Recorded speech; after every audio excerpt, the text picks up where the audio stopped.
Welcome to the SB Grid YouTube channel. Software tutorials by developers, lectures by structural biologists, unique content brought to you by SB Grid.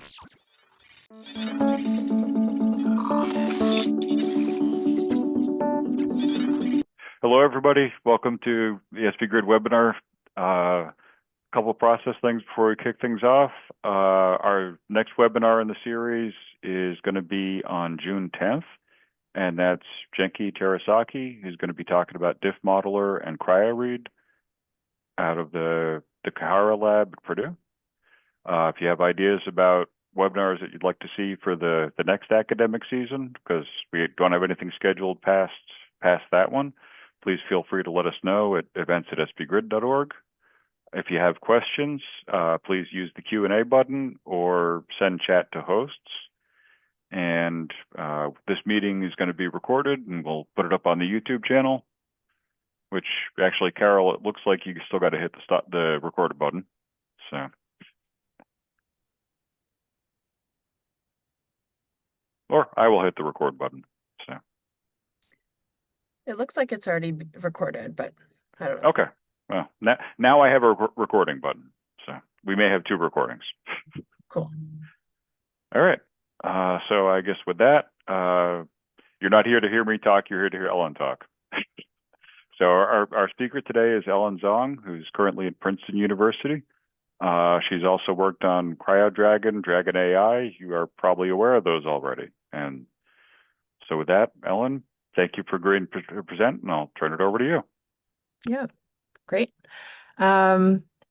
Awesome. Thank you so much for having me here today. I'm very excited to kind of share the latest updates that we've been developing in the CryoDragon software package. And so namely, the plan today is to cover CryoDragon ET, which is our method for heterogeneous subtomogram averaging, and CryoDragon AI, which is our latest method for ab initio reconstruction, both for single particle data and for cryo-ET data.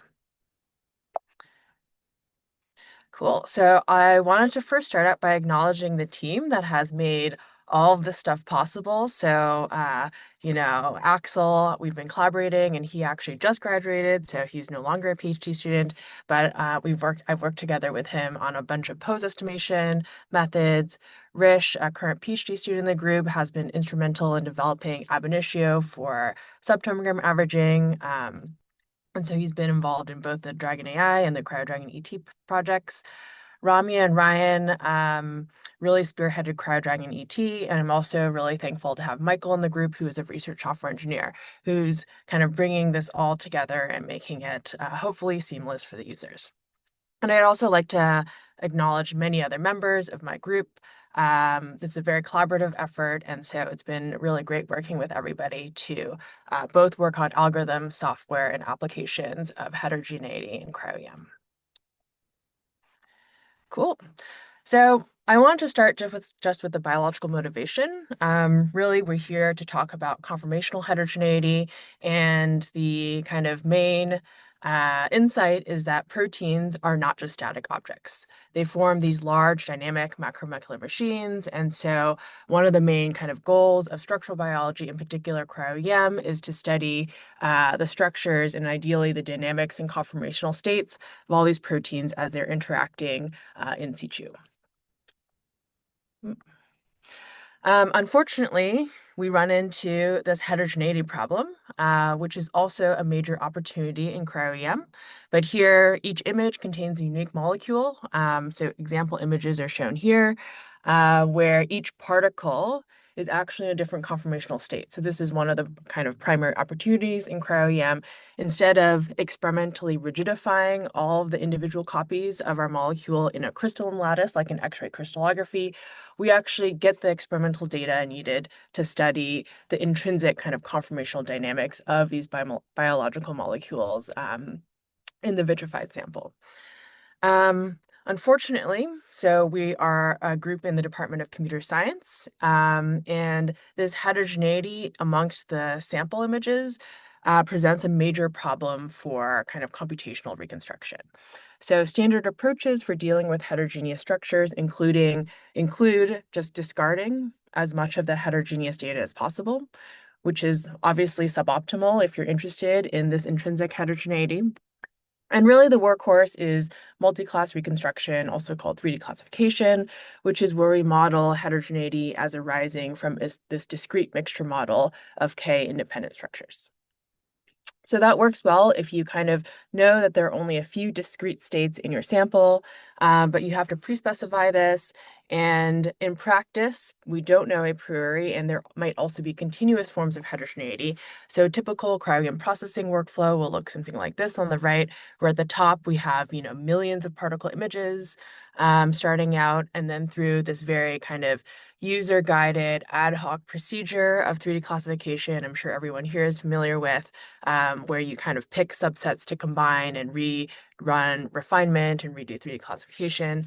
By the end of this process, which might have taken, weeks or even longer, you have two high-resolution structures. But you've also, in this particular example, has thrown away 90% of your data.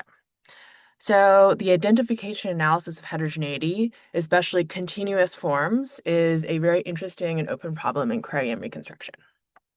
And so one of the main research questions of my group is, can we design modern machine learning methods for heterogeneous cryo-EM reconstruction? This was both the motivating question for the original development of CryoDragon in my PhD and is a main research question tackled by our group. So to give a roadmap of this talk, I'll first give a very kind of quick overview of CryoDragon. I'll give a brief overview of CryoDragon ET, how it works, and some of the results on in situ data. And then I'll spend the majority of the talk today talking about pose estimation and ab initio reconstruction. So this is our latest method, CryoDragon AI. We'll talk about ab initio subtomogram averaging, reconstructing kind of really complex systems. And then I'll briefly mention some of the new features in CryoDragon software version 4.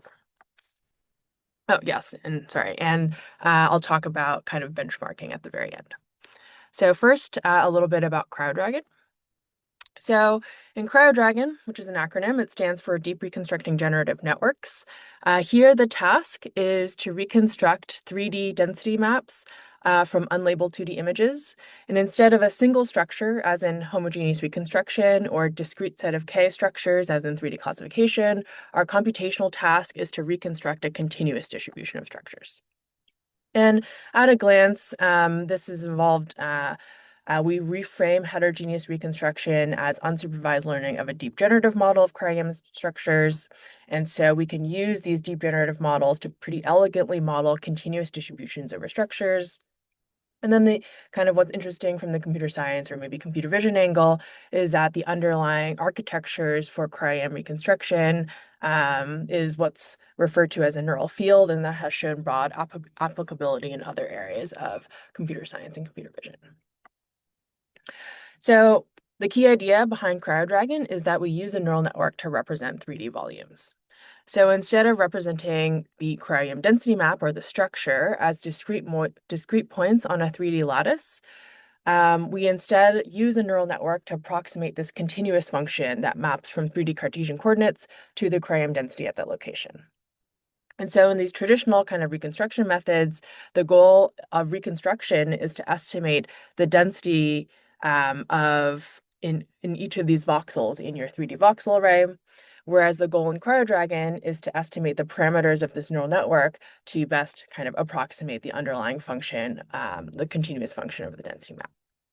So CryoDragon structures are parameterized as a neural network instead of a voxel array. And to reconstruct a volume, assuming that you've learned this neural network, then we evaluate the function at different spatial frequencies, and on a practical note, build up the kind of values on a 3D voxel array to save out and visualize in ChimeraX, for example. And the main kind of design choice for kind of designing this neural network architecture was that it gives us a very elegant way of modeling heterogeneity. So again, in this discrete 3D classification, we would have K-separate voxel arrays, whereas in CryoDragon, we can simply extend this neural network, the input dimension, to include an additional latent variable vector that you can think of as giving the model additional degrees of freedom for modeling heterogeneity. So that's kind of the generative model, kind of how we model the distribution of structures in CryoDragon. The question is, how do we get these conformational latents? Like, how do we actually learn this function? So the overall architecture, so that was the decoder. The overall architecture of CryoDragon is this encoder-decoder architecture. So given a particle image, the encoder will predict some low-dimensional latent variable vector describing this particle's conformational state. And then given this low-dimensional latent vector and as well as 3D spatial frequencies, the decoder will output cryo-EM densities. And this is trained with unsupervised learning. So by the Fourier slice theorem, each input image is a 2D slice out of the 3D density map. So we can compare the rendered slice to the input image, compute the loss, and use that to iteratively update the weights of the neural networks and hopefully converge to learning a useful low dimensional representation of the heterogeneity within the sample.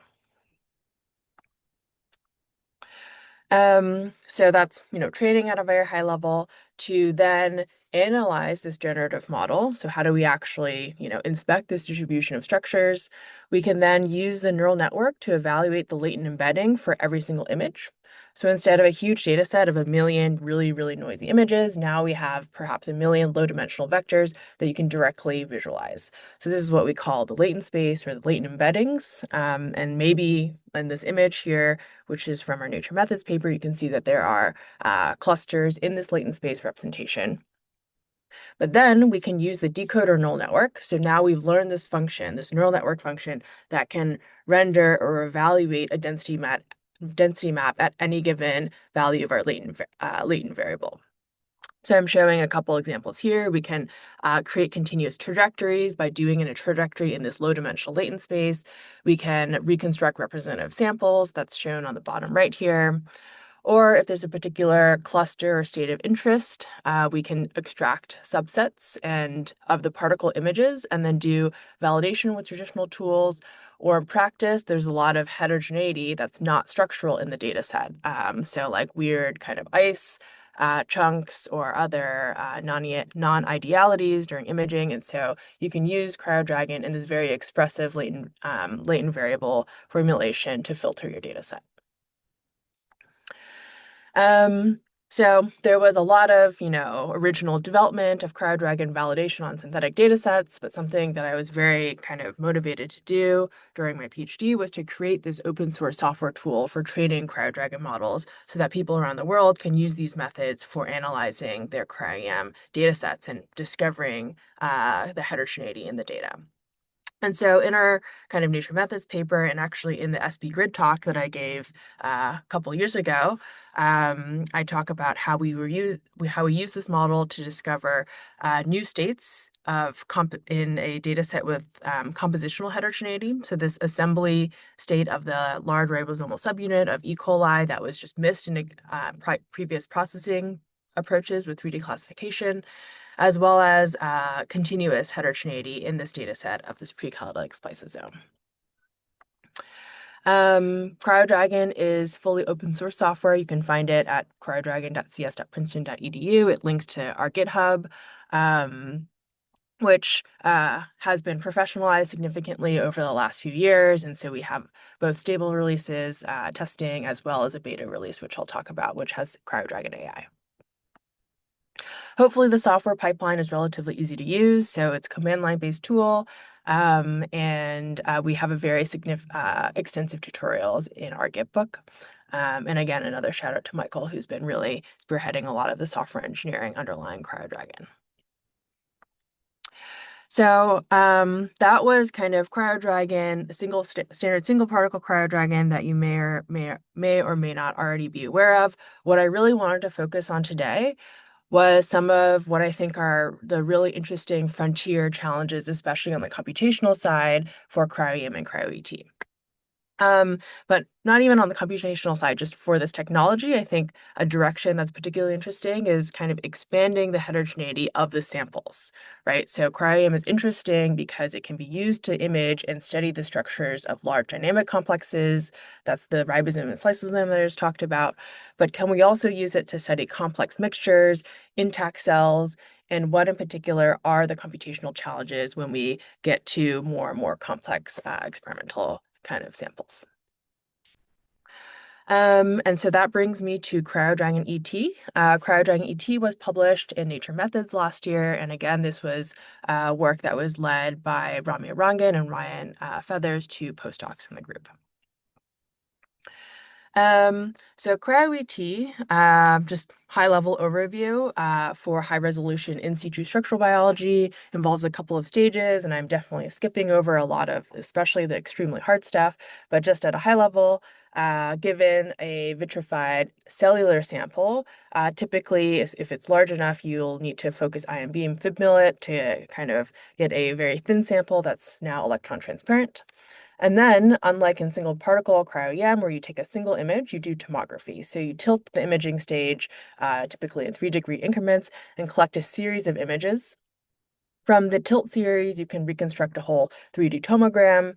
And then, similar to the kind of single particle workflow, for subtomogram averaging, if you identify all the individual instances of your particle of interest, you can then do kind of, quote, in silico purification, combine all these individual instances and hopefully get a high resolution subtomogram average or reconstruction. And this is from Julie Mohammed's lab, seminal work that we're able to show near atomic resolution structures of the ribosome in situ. So the task we're interested in for kind of CryoDragon ET is heterogeneity analysis amongst the subtomograms. So there's a lot of challenges here. One is that the lower signal to noise ratio in the subtilt particles relative to single particle cryo-EM, a lot more background noise from the cellular milieu instead of a kind of aqueous solution. But the opportunity is to really study the structures of these complexes in native or near native environments instead of in purified environments. Why does it do that? Okay, so CryoDragon ET is an extension of CryoDragon. It's another kind of encoder-decoder style architecture. And so we want to leverage this expressive types of neural network-based models for heterogeneity analysis in situ. So there are a couple of changes. Instead of single particle images, now we give the model, the encoder, subtilts corresponding to each subtomogram. So instead of a single image, now there's a series of 41 images or so corresponding to the subtilts. Oops, there we go. Right, so we modify the CryoDragon encoder from single view to multi-view inputs. Right now, this relies on many of the upstream tools in the CryoET data processing pipeline. So you have to already have, aligned all your tilt series, picked your particles, and then done a round of refinement. But in CryoDragon ET, we made a lot of software improvements for analyzing large-scale data sets. Just for kind of users at a glance, so CryoDragon ET requires 2D particle stacks, not 3D subtomogram volumes. And so these may be extracted from WarpM or Reliant 5. And Ryan has been working on a script to convert the star files from Reliant 5 to the inputs in CryoDragon. Currently, CryoDragon ET requires alignments from a consensus reconstruction. So this is the same as standard CryoDragon, which I will talk about our methods for ab initio reconstruction in a little bit. And this is something that I'm always asked. So like, how good do the alignments need to be? And one thing is that, if the alignments aren't good, then we kind of adhere to this garbage in, garbage out principle. Your reconstructions will be not great if your just input data is inaccurate. One nice thing is that CryoDragon ET inherits all the same analysis frameworks and framework and tools as CryoDragon. So the Jupyter notebooks for filtering, all the kind of interesting things that you can do with these neural-based models, like the trajectories, maybe post-hoc classification. And so these are all things that I'll show a couple of examples of later. And in particularly useful applications are rapid filtering of junk particles. So because the models are so maybe sensitive to these outliers, you can really quickly identify them and remove them from the data sets. I would say as a best practice, you should remove these and be aggressive with filtering out the outliers, since that can impact heterogeneity analysis of the conformational states that you do care about. And you can ideally resolve detailed continuous motions and conformational states. In our work, we applied this to two different data sets. One was validating on the same Mycoplasma pneumonia semianus ribosome from the Mohammed lab to see if we could resolve the same kind of translation and elongation states. And then in collaboration with Abe Kotecha's team at Thermo Fisher, we analyzed a large data set of yeast, S. cerevisiae, mining 260 tomograms of plasma female lamella. And so this is deposited to Empire. And just to show a couple of examples of this S. cerevisiae data set, and we have our beautiful lamella. We can collect a 3D tomogram, and then from that, the goal is to really reconstruct these molecular landscapes. First, we did ribosomes, and we had a data set of 119,000 picked quote ribosomes. And after the consensus reconstruction, which I believe was around 4 angstroms, we ran CryoDragon ET. It's actually quite fast to run. And we can see that there's this gray particle, or gray cluster of particles that look kind of like junk, and then 2 other large clusters, one of which is the rotated state and one of which is the non-rotated state. We use these like filtering tools to select out a subset that looked like real ribosomes. So no longer quote ribosomes, but now hopefully like real ribosomes. And we reran another round of training. And again, we can now reproduce the 2 clusters corresponding to the small subunit in the rotated versus unrotated state. And just a top-down view is shown here on the right. And why do we want to filter? One is to remove these junk particles. There's a fixed amount of kind of representation capacity in these neural networks, so you don't want to waste your kind of representation capacity modeling the junk. And so we actually ran another round of training on just the non-rotated and the rotated state just to see if we could parse out more heterogeneity, and we were able to map out these different translation elongation states, all these different initiation and elongation factors. And importantly, so with this model, we can always do this kind of orthogonal validation via a back projection. So taking kind of subsets and then doing back projection at, with the full resolution images. So the other thing is that the images during training were downsampled to 128 just because it's like way faster. And if you're interested in heterogeneity, that is lower resolution, like compositional heterogeneity, you won't necessarily need the high resolution, all the high resolution information. But we can do the back projection at high resolution and map back all these different states. We also looked at the fatty acid synthase structure from the same data set. And so in the traditional STA-based approaches from 35,000, again, quote, fast structures picked via template matching, the traditional kind of reconstruction got this.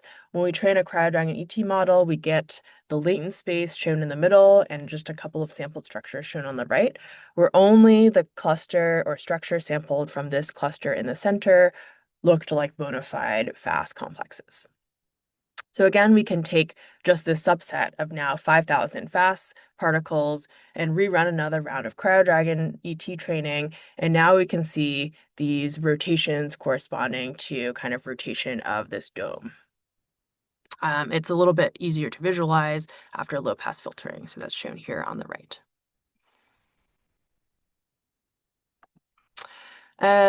So that was a very high level overview of CryoDragon ET.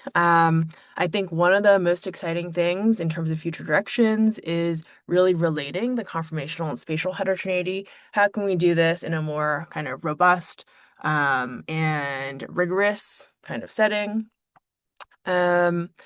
There's a lot of work to be done in terms of integration with upstream and downstream processing, both like re-refining the tilts, kind of estimating or maybe filtering out specific tilt images that are not great, as well as the integration with the ab initio and particle refinement process, which we'll talk about later. And I think kind of technologically, what's particularly interesting is really being able to do ab initio subtomogram averaging of intrinsically kind of mixed samples. So I think one of the main bottlenecks in the field right now is particle picking, right? So I've talked about kind of these two template matching examples where, large fraction of the data set were not actually real ribosomes or Fas complexes. So often data sets, or particle picking is tuned for a specific protein of interest, right? When we're doing template matching. And often these data sets produce, or template matching produce data sets with either multiple particle types or lots of junk. And we really don't take advantage of the richness, right, of the data, because this is in situ, so there should be all of the things in the cell, not just ribosomes and Fas in this case. And so can an ab initio method be able to jointly separate and reconstruct multiple particle types? So how can we actually go towards mixture or complex mixtures from a computational standpoint? So that brings me to CryoDragon AI. So this is our most recent method. Our paper, Neural Ab Initio Reconstruction of Challenging Cryo-EM and Cryo-ET Datasets, was recently accepted at Nature Methods.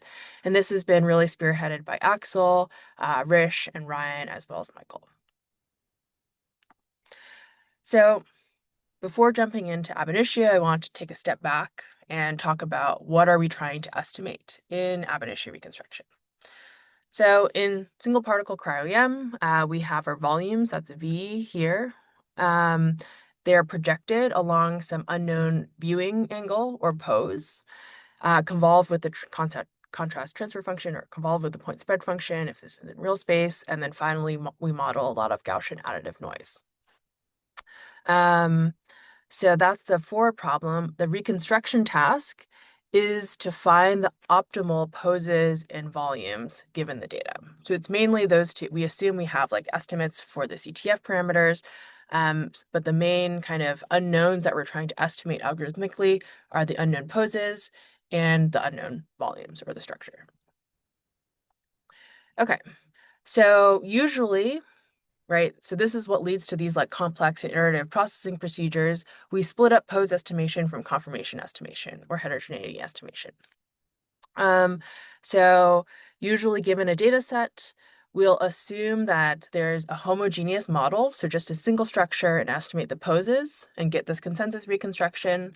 And then the current paradigm, usually for advanced heterogeneity analysis, is that we assume these fixed poses and then reconstruct this heterogeneous ensemble. However, you can imagine the inaccuracies in the poses, as well as kind of aggressive particle filtering from these upstream steps, can really limit the degree of heterogeneity that can be revealed in the subsequent downstream steps.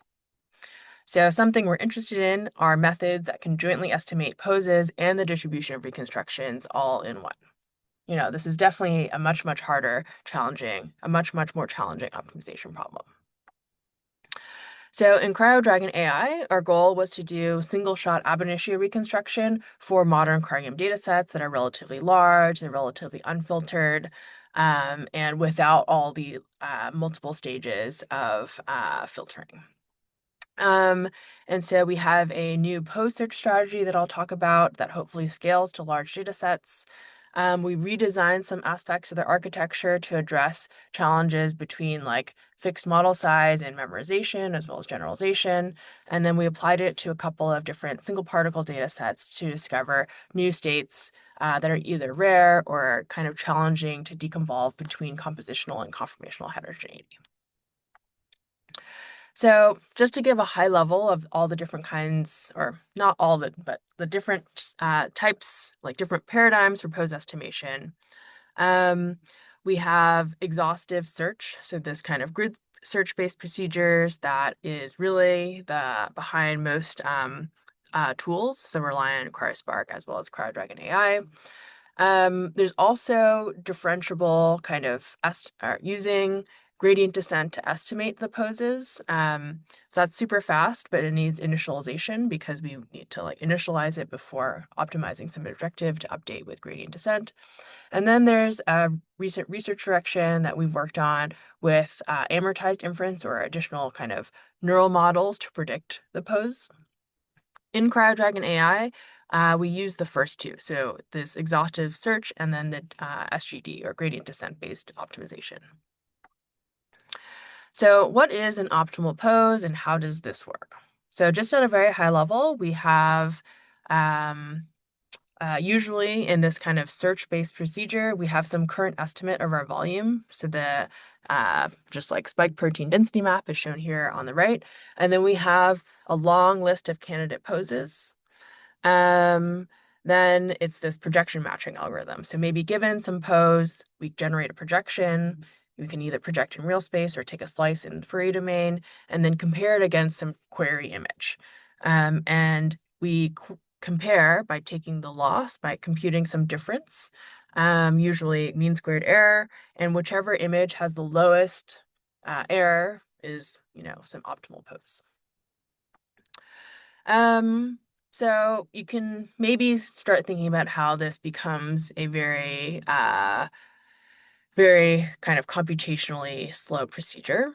So if we were to do this brute force and evaluate the error at all kind of a very finely spaced grid of poses, then quickly this becomes quite intractable. So if our grid spacing is 15 degrees, then that corresponds to 4,608 candidate poses. If we want a grid spacing in terms of angular resolution of 1 degrees, then this corresponds to almost 19 million poses. And so for a single image, for just one image, this corresponds to rendering, 128 by 128 pixels by, almost 19 million different poses. And so that corresponds to a lot of model evaluations. Now you imagine doing that for a data set of 100,000 images or maybe larger images, and in the CrowdDragon setting, multiple epochs of training. So this becomes like a very computationally intensive procedure. So there's two kind of key tricks to dramatically speed up this pose estimation. So we're not going to finally cover the space of all possible poses, with a 1 degree angular separation. We instead do this hierarchical based procedure. And so, this is kind of underlying all of these reconstruction methods. But just as an example, we'll first start with a relatively coarse grid. So in CrowdDragon, I believe we start with CrowdDragon AI, we start with 15 degrees, but the one on the left is a 30-degree grid. And then we successively subdivide, keeping kind of the best areas.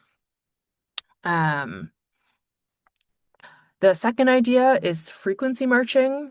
So we don't evaluate the whole 128 by 128 or 256 by 256 image. We instead restrict to some frequency cutoff and gradually increase the frequency at the same time that we're increasing the subdivision of the grid, right? And so that's ramped up both across iterations as well as across epochs.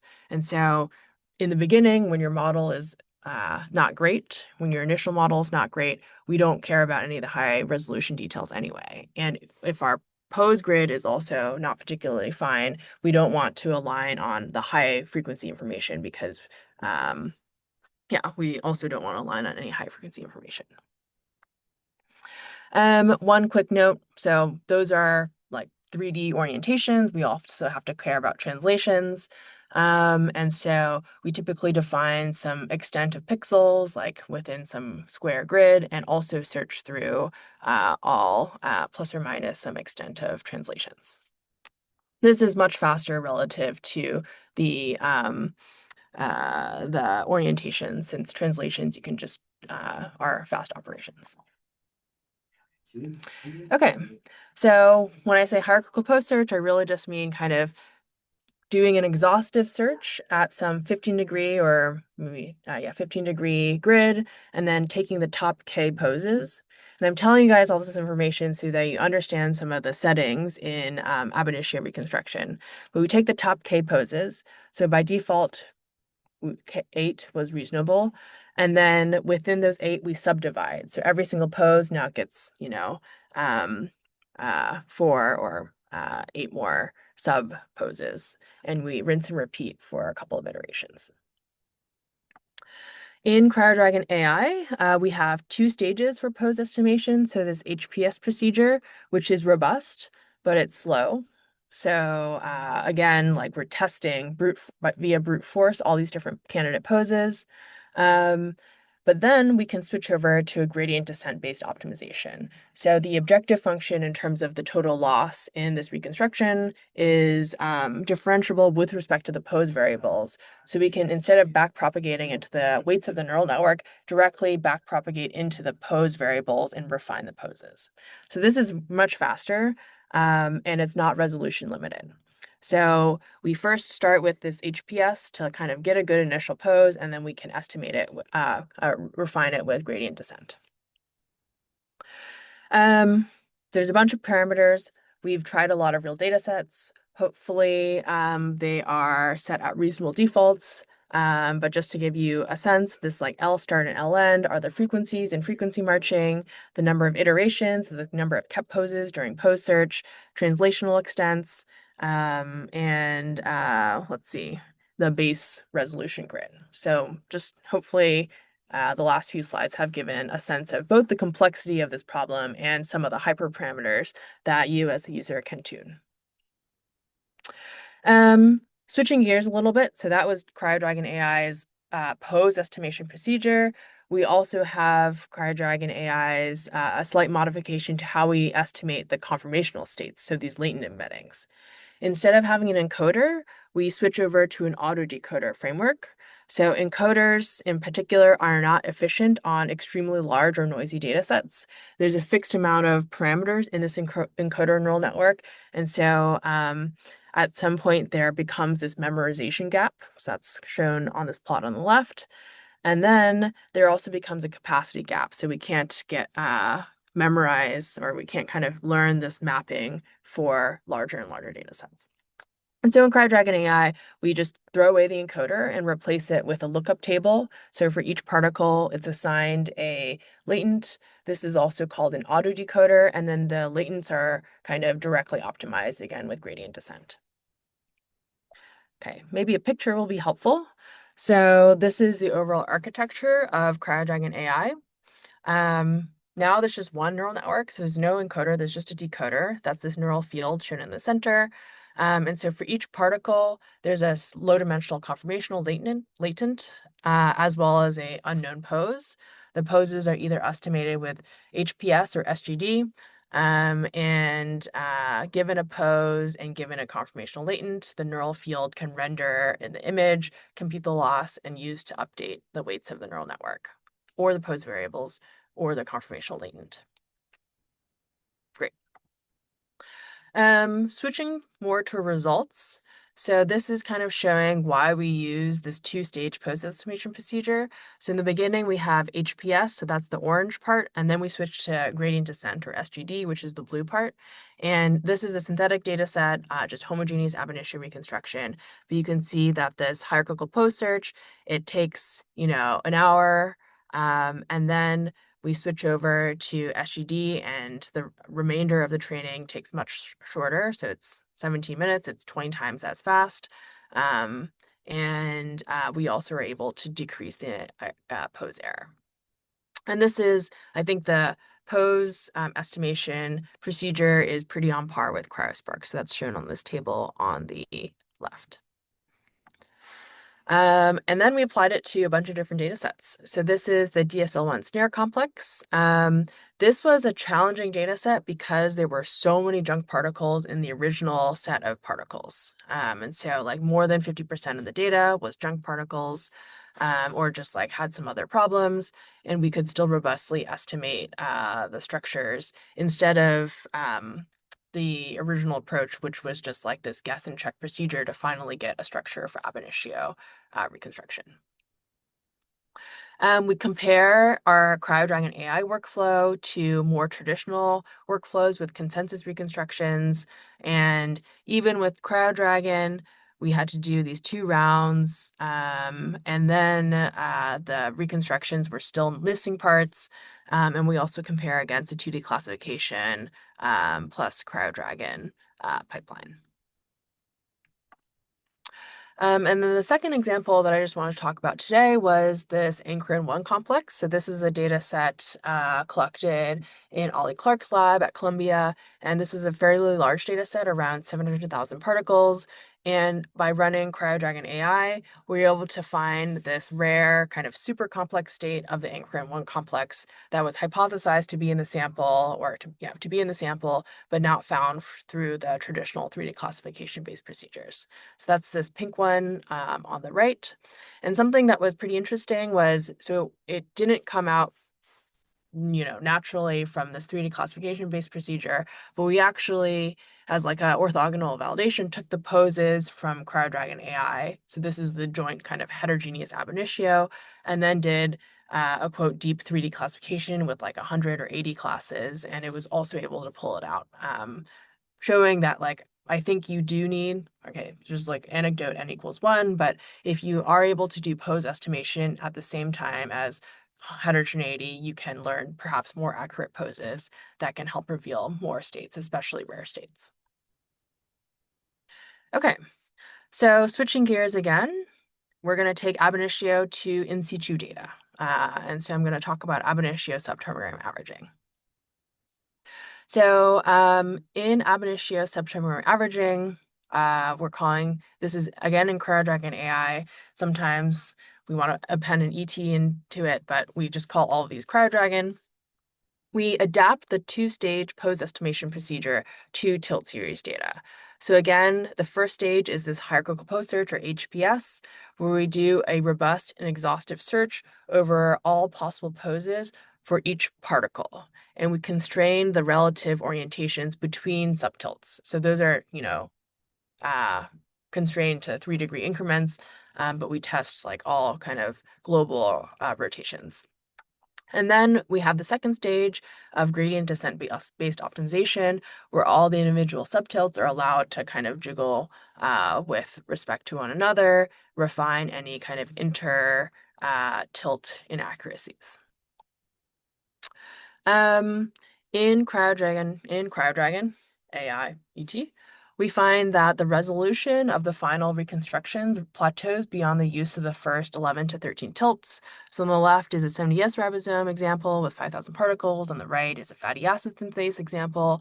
And these are just different numbers of tilts, and the resolution doesn't really change that much beyond 11 to 13. And so we really want to stop there because of how, computationally intensive this pose search procedure is, right? And so, it will just scale linearly with the number of subtilts that we include. This is kind of, this is just a kind of quickly made plot, but we also find that the second stage, this gradient descent, improves the relative error between subtilts, also up to tilt 11. And so in HPS is blue, and orange is SGD. Orange, especially for the lower tilt angles, is lower. And so we're confident that this gradient descent-based procedure is helping with refining the subtilts. And then showing a couple of more examples, really kind of this was preliminary work, so we only analyzed this bacterial 70S ribosome, again from the Mohammed lab, and the original publication of this antibiotic stalled sample identified 4 ribosomal translation states, and the total data set had around 18,000 particles. This is what we get for ab initio homogeneous reconstruction in the traditional pipeline on the left, and with ab initio CryoDragon AI on the right. So qualitatively, very similar. When we do ab initio heterogeneous reconstruction, we find, this population of junk particles. So a couple are shown here. If we visualize the raw particle stacks, I guess in 2 of these, you can easily see kind of these like weird ice artifacts or something like that. But the regeneration of the density maps looked like kind of strange things going on. And when we map out the whole kind of conformational landscape learned by CryoDragon, we see that, again, the majority of the particles consistent with the original 3D classification are in this AP state, and there's a couple of minor kind of classes of just the P state or the EF2 tRNA bound, as well as junk particles. And then I think this is the exciting direction, but instead of just looking at the intra-particle heterogeneity. We can look at intra-particle heterogeneity or look at kind of spatial heterogeneity since we don't use masking in the CryoDragon procedure and see what are maybe polysomes or like ribosomes adjacent to various membranes and visualize the spatial context or the cellular context of these particles. Again, on the FAST complex, we can do ab initio reconstruction, something that we learned. So I think it's always important to analyze challenging data sets. And so if anybody has a challenging data set, definitely reach out. And we learned that for this, pseudo-symmetric or symmetric complex, we needed to use higher resolution kind of information in this frequency marching during post-search to overcome like symmetry or local minima due to symmetry. So in terms of next steps, we're interested in evaluating these methods on new data sets like the mega data set of the Clamodomonas, deposited also by Abe's team on Empire. We're looking into methods improvements. So can we constrain post-search with existing tilt series alignment parameters instead of doing this exhaustive search? Can we refine the CTF and also do a deeper analysis of the results, basically looking into the sensitivity and optimality of our hyperparameters? A future direction that I think is particularly interesting, so I already mentioned this, and just to show maybe a few initial results in this direction, is being able to do ab initio reconstruction of complex mixtures. So typically samples are like crudely purified and typically just one or two species, although there are some other works that have really done like this bottom-up proteomics-based approach. On our end, we're interested in can we develop kind of advanced neural-based methods for kind of really large-scale heterogeneity. So this method, Hydra, which was published last year at NeurIPS, also led by Axel Risch and David Schustin in the group.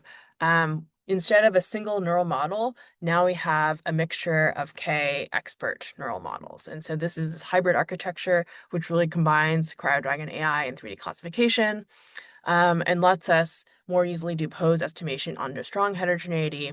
And we were able to validate this on a mixture of a single particle data set of a mixture of different complexes from a red blood cell lysate, also from Ollie Clark's group at Columbia.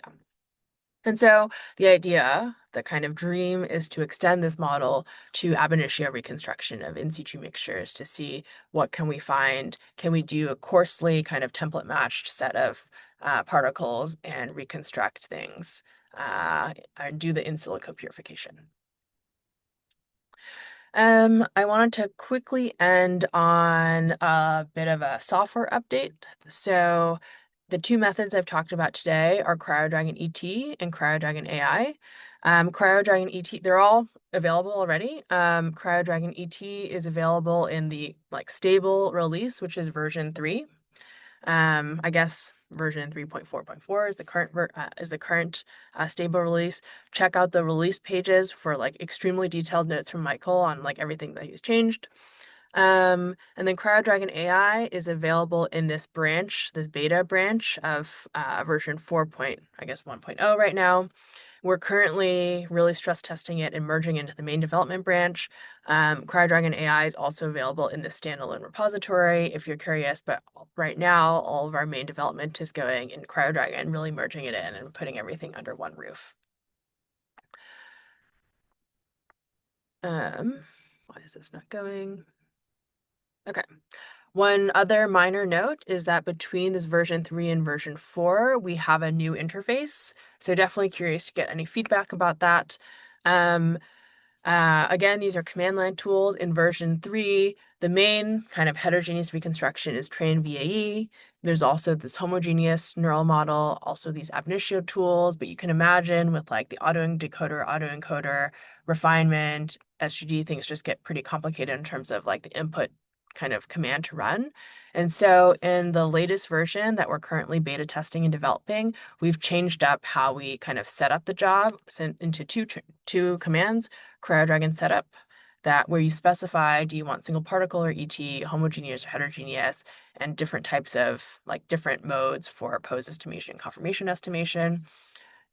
And it spits out the config file. and then you train it. You can inspect the config file, inspect all the default parameters that are set, and then run train on that particular output directory. I think we are still tweaking it a bit, but we expect to kind of publicly release it, or it's already public, but like, finalize or beta release it in the next few weeks. And definitely reach out if you have any questions. We're merging it in from this development branch to the main branch, but we're still going to support all the legacy commands. So like the same like train VAE interface.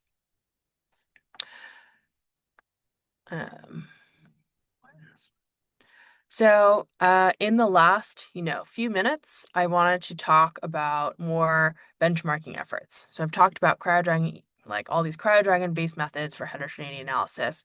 But I think benchmarking heterogeneous reconstruction is something that's particularly important for our community at this point. So at this point in 2025, reconstruction of molecular movies is now possible. There's a lot of different methods. Apologies in advance if your method is not included here. They all use different types of, algorithms or methods for representing structures. So do we represent it as linear combinations of voxel arrays, as neural fields, as Gaussian mixture models? And they also have different optimization frameworks. And for real data, there's no ground truth. So currently evaluation of these different methods it requires benchmarking by eye and just kind of lore amongst the community of like what works well in certain scenarios.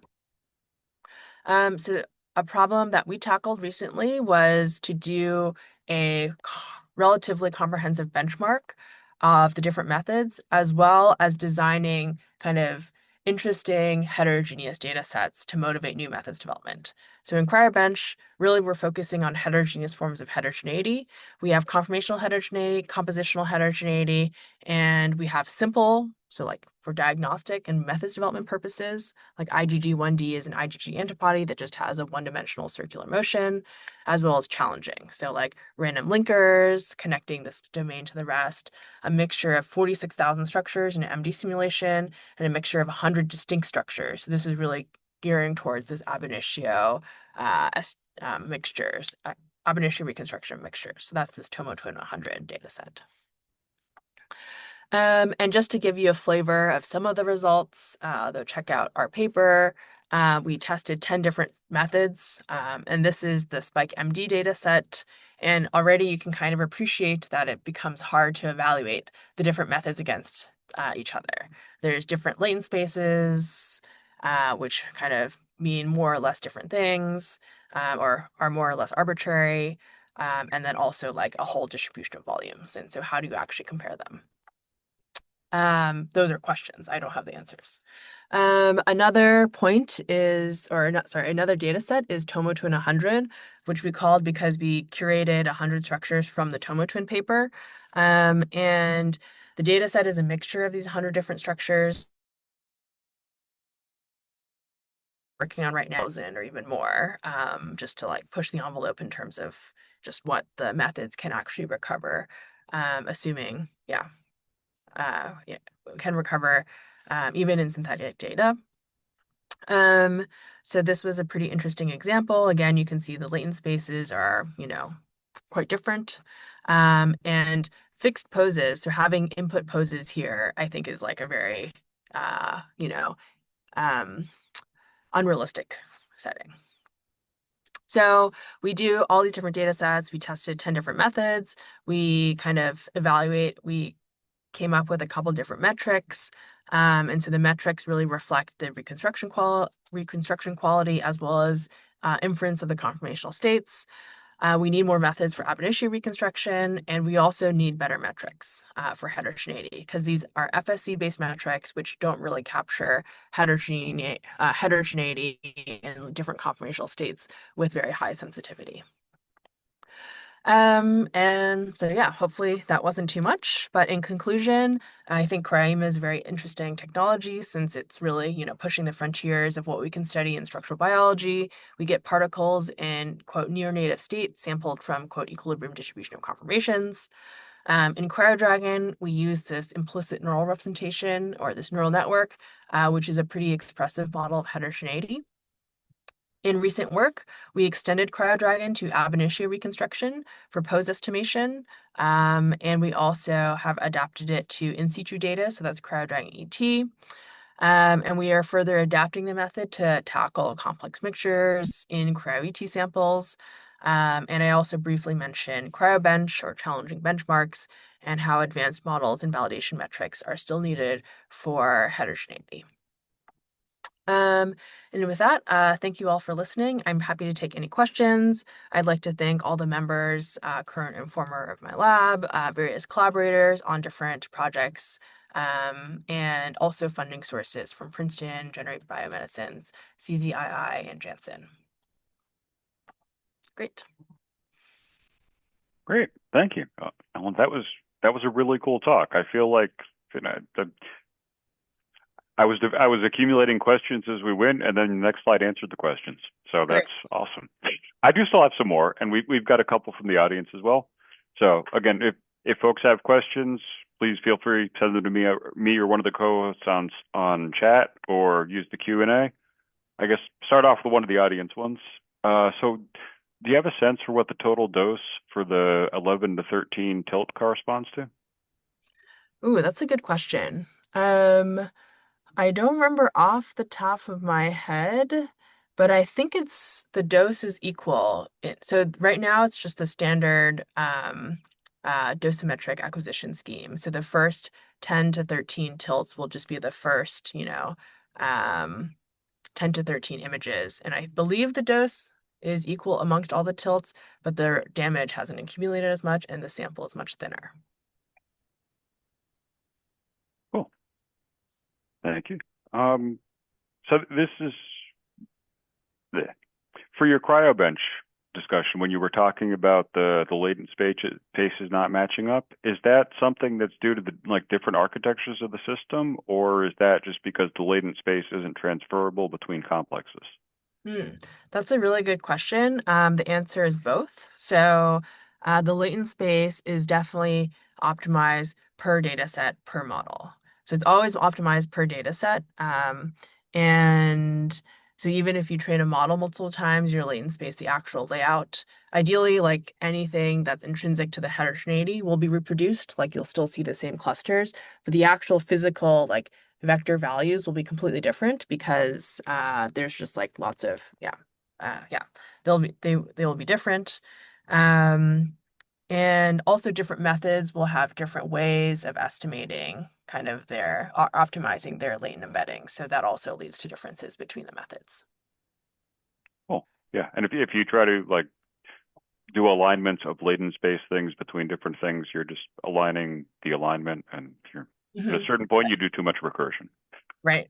And there's no kind of, it's all arbitrary in terms of the layout of the latent space, especially with these deep learning models or these deep neural network models, because the decoder is very kind of powerful, nonlinear, so it can kind of map things from arbitrary regions of latent space to different types of volumes, and you don't have a easy way of describing the mapping.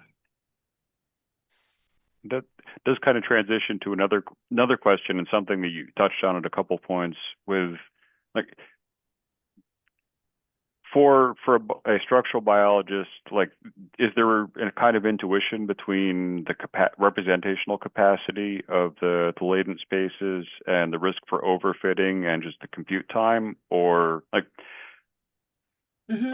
I guess what should folks worry about when they're trying to run their data through something like that?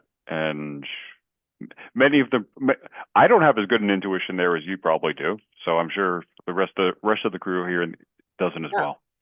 I think there's two different areas two different categories of these hyperparameters. One is the dimensionality of the latent space. So the intuition there, so all the examples that I showed are usually low dimensional, 8-dimensional. And so that's kind of the dimensionality of the conformational space. If you use a one-dimensional latent variable, you're imposing just a 1-dimensional reaction coordinate. And so that's usually 2 So that's under your control in terms of like how expressive do you want your model, and one dimension is probably too restrictive. And given the complexity of the samples that we see, like I think we've established kind of a best practice of like, 8 dimensions or like fewer. If you use too large, you can quickly underfit the models. And so I would kind of uh, suggest not going like much higher. So that's one thing. Another like different category of like intuitions is for the architecture size. So there's the latent dimension, which is like the size of the vector of this latent space, and then there's like the actual architectures for the neural networks. And I think a helpful just like intuition is that's kind of related to the box size, right? So in like a refinement, if you use a larger box size, it's much slower and it can be yeah, it's much slower, but you can kind of model higher resolution details. Um, with a larger kind of decoder neural network, you can have it's a much more powerful model because there's more parameters, just in the same sense as like a larger box has like more voxels. But it becomes slower, and you can kind of overfit to noise if you have like a infinitely large decoder. So again, I think we've kind of landed on reasonable best practices, but those are just like different ways of thinking about both CryoDragon and other maybe like advanced neural reconstruction methods. Cool. At some point, you're going to run out of VRAM because you've got to run it on Yeah. actual hardware. So, Yeah. which actually, I guess, transitions to another question from the audience. Is there a size limit or a particle limit for using CryoDragon? I would say there's no theoretical limit. The limit will be definitely data set dependent, sample quality dependent, maybe like ice thickness dependent. But for smaller is definitely harder just because the images have less signal. And so it becomes harder for that encoder or just like any kind of optimization or inference algorithm to really extract the signal from the noise. Um, the size limits, I mean, we've tried pretty small cryo data sets in terms of size, like 100 kilodalton or 100, definitely hundreds or 100 kilodalton or so. And I think for like small, high resolution data sets, I mean, there's again just like best practices to like onboard any given sample. But it has worked okay so far. Thank you. We're hitting 1 o'clock, so we should probably wrap things up. I'm just complete side note. I'm very curious to see your paper on the hierarchical partitioning because that was some really elegant global optimization. Or at least it looked that way to me. So I'm a nerd. What can I say? So Cool. thank you very much.